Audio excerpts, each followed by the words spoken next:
Hi, good afternoon, everyone. Thank you very much for the invitation to speak to you today. My name is Raegan MacDonald. I lead EU Public Policy for Mozilla.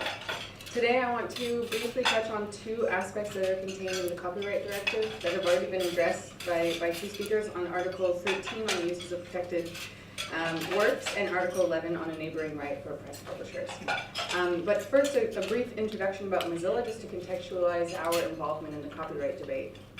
We're a technology company that builds open source products, like the Firefox web browser, which is used by hundreds of millions of users around the world. But we're also a non-for-profit foundation. So we are mostly a global community of makers and engineers and builders whose mission is to ensure that the internet is a global public resource that is open and accessible to all. And so as a mission-driven company, we care deeply about the health of the internet ecosystem, and we see copyright reform as an opportunity to create a framework that supports all beneficiaries, from the creators to online companies, startups, and of course, users. And so we recognize there's a number of challenges faced by some industries as we are clearly in a period of digital disruption.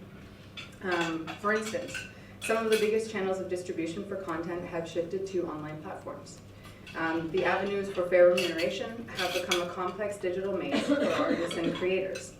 Changes in consumption patterns for users means that information and news is sought increasingly via digital means. And there are major and important questions as to whether or not online advertising is really a sustainable business model. And of course, a strong and independent media, especially in this day and age, is more important than ever. And so we empathize deeply with all of these challenges, and we want to find ways to solve them. But we regret that the Commission's proposal fails to make substantial progress on these challenges. So first on Article 13 and Recital 38 in particular, it's far too broad, and if it's adopted as it is, it would risk inflicting unintended consequences online. Basically, it would change the law in three different ways. One, it would reinterpret the liability protections in the e-commerce directive, excluding most of the services it was designed to protect.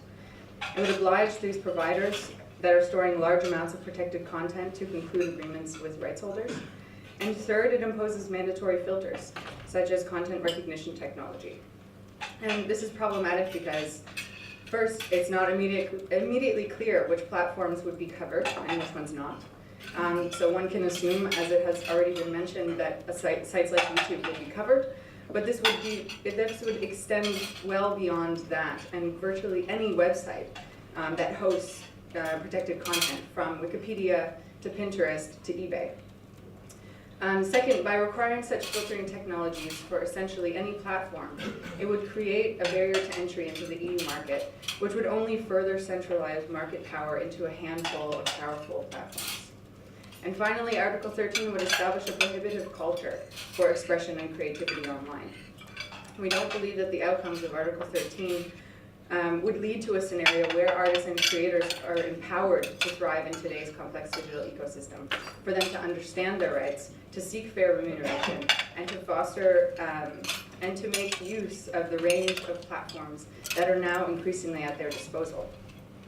So Article 13 would require significant scoping, if not deletion, at the very least, to narrow the sorts of copyrighted material that we're actually talking about, to narrow the scope of the type of platform, for instance, what might constitute large amounts, and to bring it in line with EU law, to reestablish the prohibition of the general monitoring obligation in the e-commerce directive, and also to bring it in line with CJEU case law such as Sebem.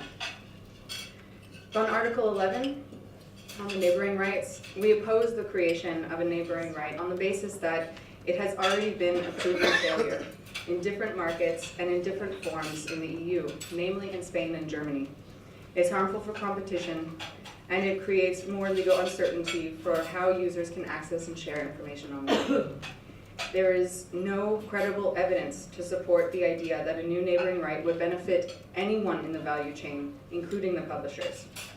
And the Commission's proposal makes a dangerous assumption that if a failed policy is adopted on the EU level, somehow the dynamics will change, and Google and others will be forced to play ball. But the neighboring right would be implemented in national markets.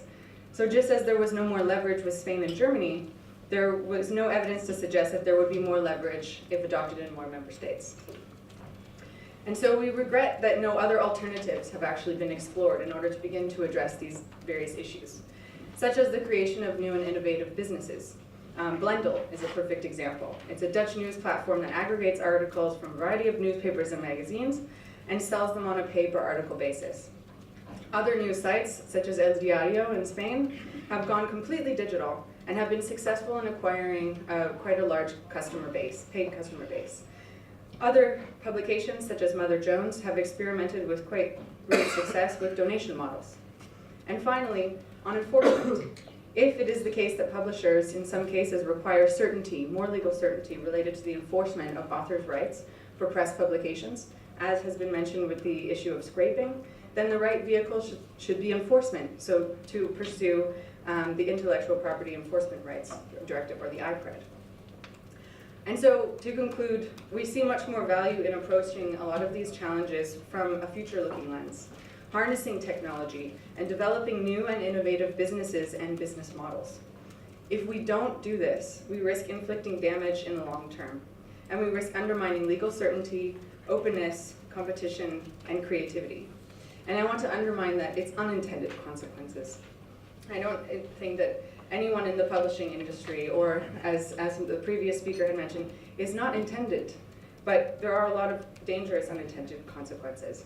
And we believe it's possible to overcome these challenges, and we look forward to working together to forge solutions and to create a reform that truly delivers a modern copyright framework in the digital single market.